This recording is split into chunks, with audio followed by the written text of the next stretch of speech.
मां कामाख्या फिल्म्स के शानदार प्रस्तुति।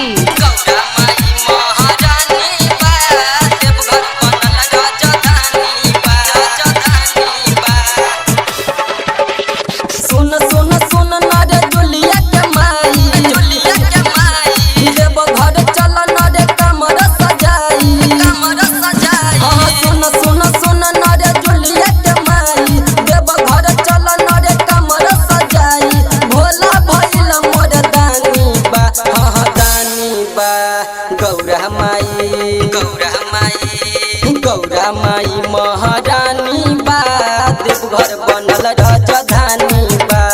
गौरा माई महारानी बा देवघर बनल राजधानी बा।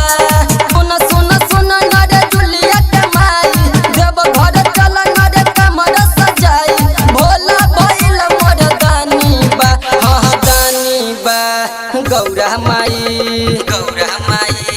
गौरा माई महारानी बा देवघर बनल राजधानी बा।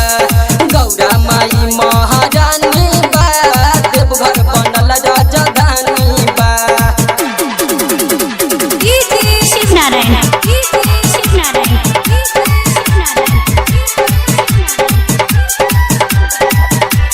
गौरा माई महारानी बा देवघर बनल राजधानी बा।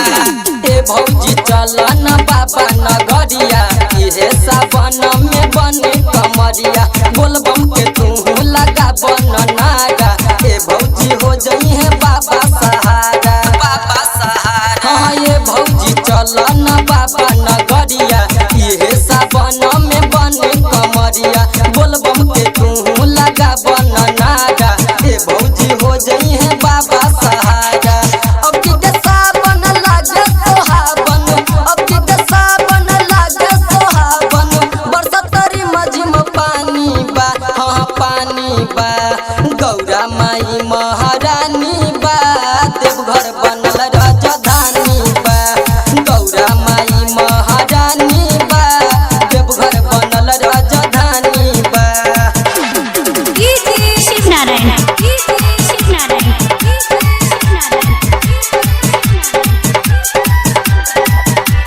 गौरा माई महारानी बा देवघर बनल राजधानी बा। हाँ देवो में देव महादेव दानी दूरी करेला सुन परेशानी कहेले तोहरा से रोशन पुजारी ए भौजी चल न बाबा दुआरी हाँ देवो में देव महादेव दानी दूरी